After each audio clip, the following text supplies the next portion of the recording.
भसीन जी, बहुत बहुत स्वागत है आपका ईटी नाउ स्वदेश पे। Very good morning sir. सबसे पहले तो एक बार मैं आपसे कोफोर्ज के बारे में ही राय जानना चाहूंगी, क्योंकि हमने देखा कि कंपनी ने क्यूआईपी लॉन्च कर दिया और कई समय से जो है आप इसके बारे में हाईलाइट भी कर रहे थे, बता भी रहे थे कि आपका व्यू काफी पॉजिटिव है। इस अनाउंसमेंट के बाद क्या भरोसे में थोड़ी और जान आई है और कोई नया नजरिया जो कि आप इस पे शेयर कर पाए, और साथ ही मार्केट्स पे भी एक बार आउटलुक दीजिए अगर कोई फ्रेश आउटलुक है तो।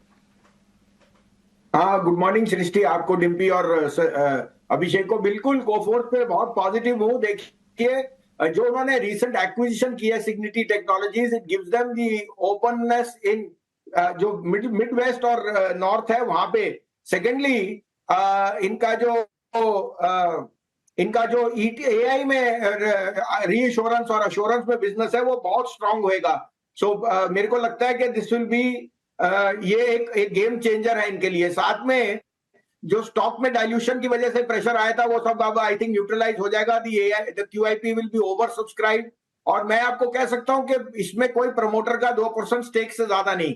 This is a perfect candidate for being a long term takeover target. 52-53 का भाव मुझे इसमें दिखता है ओवर द नेक्स्ट 6 मंथ। और भी आपको याद दिला दूं, 250 वाला मेरा टॉपिक वेदांता कल 500 हो गया, लोगों को अचंबा होएगा, लेकिन किसी को मानने को नहीं होता। ये होती है मेटल की रैली। आज के लिए आपके लिए पिक्स है, और सबसे बड़ी पिक जो मैं कहने वाला हूं वो लोगों के लिए पैसा दुगना कर देगी।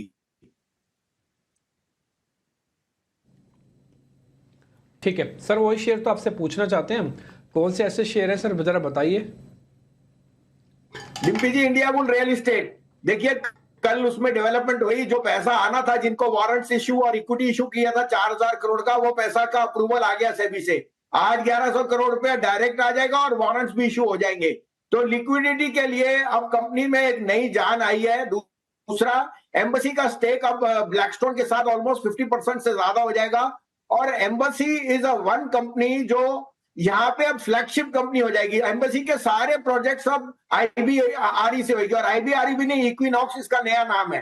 तीसरा, आपको शायद पता हो कि इंडिया बुल रियल एस्टेट ने 2.3 करोड़ स्क्वायर फीट डिलीवर करे हैं commercial, even more than DLF. और उसमें जो क्षमता है वो आज की डेट में 2008 के प्रॉपर्टी के भाव की है। तो आप सोच सकते हैं, embassy I think arguably India में सबसे बड़ा रियल एस्टेट डेवलपर है, और उसकी क्षमता 1 लाख करोड़ के ऑर्डर कंप्लीट करने की है। तो उनकी जो फ्लैगशिप कंपनी है वो और कोई नहीं होगी, इट विल बी इक्विनॉक्स और इंडिया बुल रियल एस्टेट।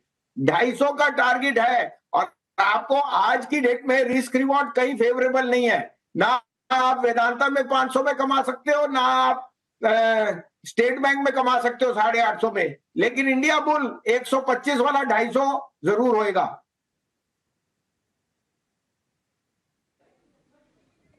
ठीक है भसीन साहब, कोई और शेयर जो आप हाईलाइट करना चाहेंगे? Good morning.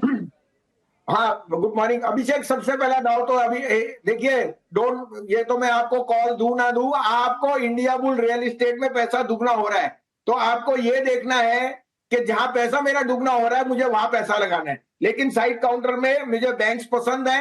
इंडसइंड में वारंट जो है उनको अप्रूवल मिल गई है फॉर द प्रमोटर्स इंतजाज टू अप देयर स्टेक। 1400 रुपए में इट्स एन अनबिलीवेबल प्राइस। 1500 का टारगेट है, 1370 का स्टॉप लॉस। और तीसरा आरबीएल जो मैं बहुत बुलिश हूं, 249.50 में लीजिए, 243 का स्टॉप लॉस, 270-75 का टारगेट। लेकिन मेरा टॉप पिक आज एक ही है, India bull real estate. India bull real estate या इक्विनॉक्स जो उसका नया नाम है, 250 का टारगेट इसी साल दिखा देंगे आपको। ठीक है, ये भसीन साहब के स्टॉक्स हो गए।